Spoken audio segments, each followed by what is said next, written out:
Voilà, si on a décidé de vous montrer aujourd'hui une deuxième maison, c'est justement pour insister sur le fait qu'une même idée, c'est-à-dire étendre une maison grâce à une verrière, eh bien ça peut donner des résultats tout à fait différents. Voilà la façade arrière de la maison que l'on vous propose. Voilà ce que c'était il y a quelques années. Le résultat aujourd'hui, c'est ceci.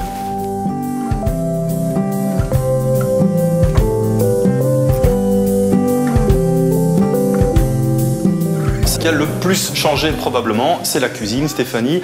En fait, on pourrait dire, pour résumer les travaux, que ce sont 6 mètres carrés au sol qui ont complètement chamboulé la maison. Voilà, donc avant on avait une maison qui était fermée du jardin, complètement coupée par une ancienne verrière.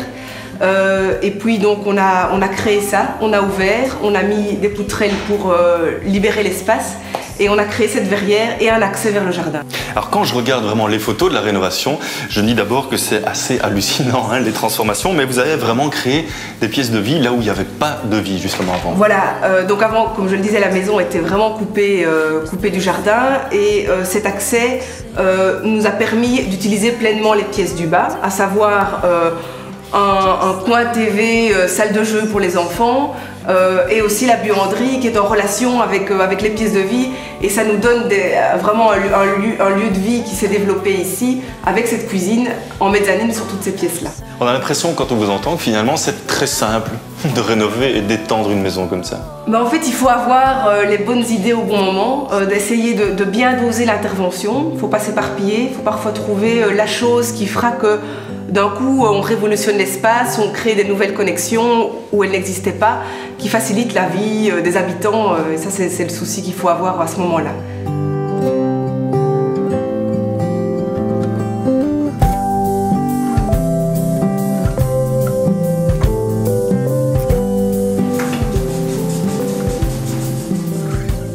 Allez, petite pause dessin juste après l'école. On va essayer de pas trop déranger Lulu et Jeanne qui en sont déjà au coloriage. Et peut-être que le sujet suivant, justement, va donner des idées à ces enfants puisqu'on est parti à la découverte d'artisans.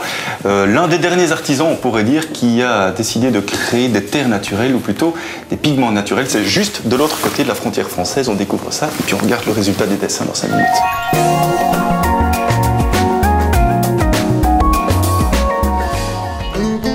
1866, nous sommes à Écordal, petit village des Ardennes françaises. Dans cette usine, on traite des terres naturelles, extraites à quelques kilomètres, des terres très utilisées pour le vernis. 1992, l'usine n'a jamais cessé de tourner. Ocre et terre de Sienne sortent toujours des broyeurs, mais pour une toute autre utilité. On a vu l'afflux d'un public particulier qui est intéressé par les tons naturels, les couleurs naturelles, environ 5-6 ans. On a eu de plus en plus recours aux produits naturels, aux pigments tels que nous les produisons, donc les terres de Sienne, les tons ocre jaune, ocre rouge ou même les oxydes de fer naturels. Ce sont des couleurs qui se marient bien avec l'habitat et qui plaisent bien par rapport aux tons un petit peu plus flashy qui pouvaient être utilisés dans les années 70-80. Tendance retour aux sources. Et quoi de plus naturel que cette terre, mélange d'argile et d'oxyde de fer? Et pour lui donner une teinte plus chaude, on la cuit tout simplement. On va la passer dans le calcinateur qui est ici pendant environ 10 heures, la chauffer à 700 degrés pour obtenir un ton terre de Sienne brûlée tel qu'il se trouve ici derrière nous pour avoir un ton brique qui peut être utilisé après en décoration. Pour jouer sur toute la gamme, il faut mélanger. Un peu de schiste broyé pour un ton ardoise, un peu de fer pur moulu et une belle teinte violette apparaît. Sans oublier le noir d'ivoire obtenu après calcination d'os d'animaux, de quoi donner un beau dégradé de teinte grise. Mais ce qui compte, c'est un broyage parfait. Donc nos pigments, on va les réduire sous forme de poudre, en poudre très très fine, en poudre impalpable, de l'ordre de 40 microns. En termes de comparaison, on est plus fin que de la farine. Parce que plus notre pigment va être fin, mieux il va se mélanger, plus il va être facile à travailler et plus il va colorer. Chez nous, plusieurs enseignes vendent les produits naturels, les terres de Sienne, les terres colorantes, des ventes en constante augmentation. La technique suscite un engouement certain auprès des particuliers. Alors quels sont ses avantages ? Le gros avantage des pigments colorants, c'est l'insensibilité aux ultraviolets.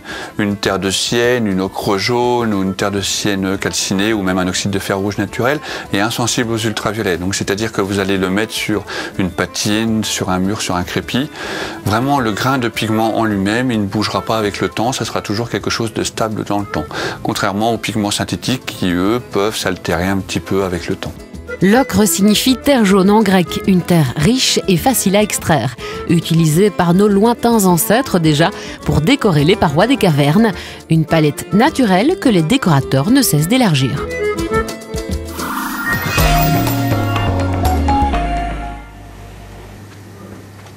Ben vous le voyez comme moi, cette fameuse verrière que l'on retrouve au rez-de-jardin et rez-de-chaussée, eh bien elle se prolonge jusqu'au premier étage, à l'étage de la chambre des parents, ce qui permet aujourd'hui de profiter des derniers rayons de soleil de cet été, puisque c'est bientôt l'automne, et ça, on n'aime pas trop. Et comme on n'aime pas trop ça, eh bien on a une petite idée pour vous, une petite idée d'aménagement des chambres d'enfants, c'est juste ici à côté.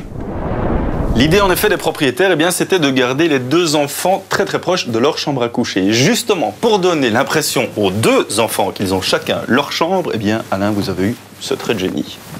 Alors la réalisation est toute simple, ce sont simplement des panneaux en MDF. Nous avons d'abord imaginé de faire ça en bloc de craie. C'est un peu lourd, pas esthétique, donc découpe chez le marchand de matériaux, du bois, un portique. Et les enfants sont chacun chez eux. Oui, parce qu'il y a vraiment une différence de décoration et ça coûte pas très très cher, c'est assez simple à réaliser en fait. Effectivement, c'est à la portée de tout bricoleur, je pense. J'aime bien quand vous dites ça parce que ça peut donner des idées à certains aussi. Avant d'évoquer la séquence énergie, eh bien voici la question du jour pour gagner un an d'abonnement au magazine Déco-Idées. Ce genre d'escalier sans contre-marche, s'agit-il d'un escalier en colimaçon, un escalier à claire-voie ou une échelle de meunier? Eh bien la réponse elle est très simple, on l'a donnée dans la première maison, mais de toute façon, à mon avis, ça coule de source. Pour répondre à cette question, deux possibilités.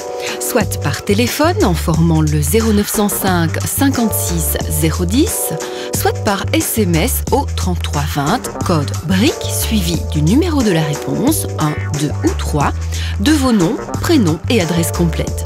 Le tout doit être envoyé avant lundi minuit.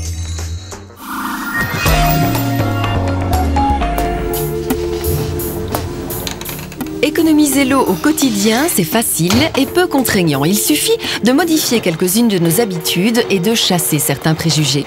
Par exemple, il est bien plus économique de faire la vaisselle au lave-vaisselle qu'à la main. Oui, surtout quand on fait la vaisselle à la main, comme ici à l'eau courante, c'est vrai qu'on peut consommer jusqu'à 200 litres d'eau, donc c'est beaucoup, tandis qu'un lave-vaisselle moderne utilise quelque chose comme une vingtaine de litres d'eau, donc c'est quand même 10 fois moins d'eau, donc c'est quand même très intéressant de pouvoir utiliser un lave-vaisselle.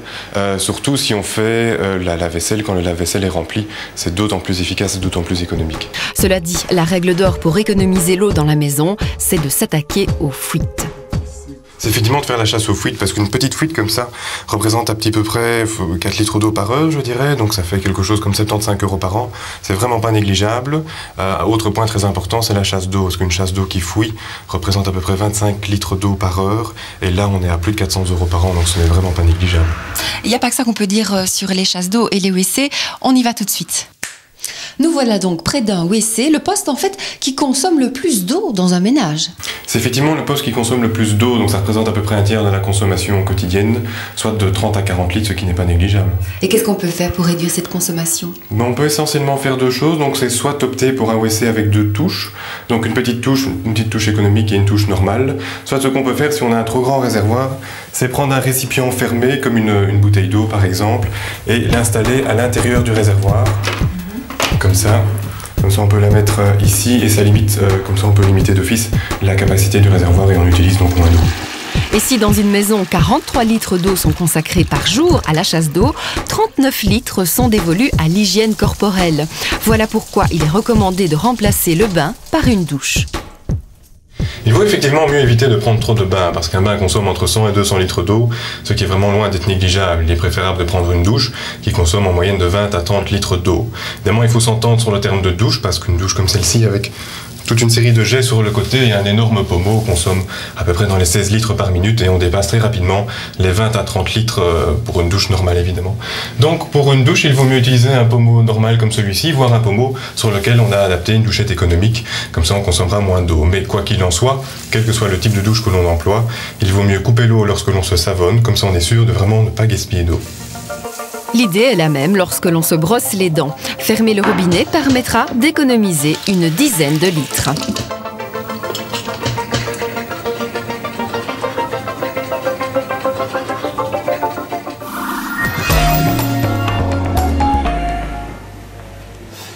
Bon allez Stéphanie, moi j'ai l'impression que ça n'avance pas très vite, donc j'ai toujours rêvé évidemment de participer à une émission culinaire, donc je vais le faire aujourd'hui. On se retrouve la semaine prochaine dans une autre maison, ce sera une maison tout à fait contemporaine, située en bord de Meuse, près de Namur, une maison pleine de lumière, vous allez le voir. D'ici là surtout, portez-vous bien et n'hésitez pas à embellir vos maisons. Merci, n'oubliez pas non plus notre site internet. À samedi prochain, qu'est-ce que je fais moi, parce que je suis très mauvais pour ça aussi.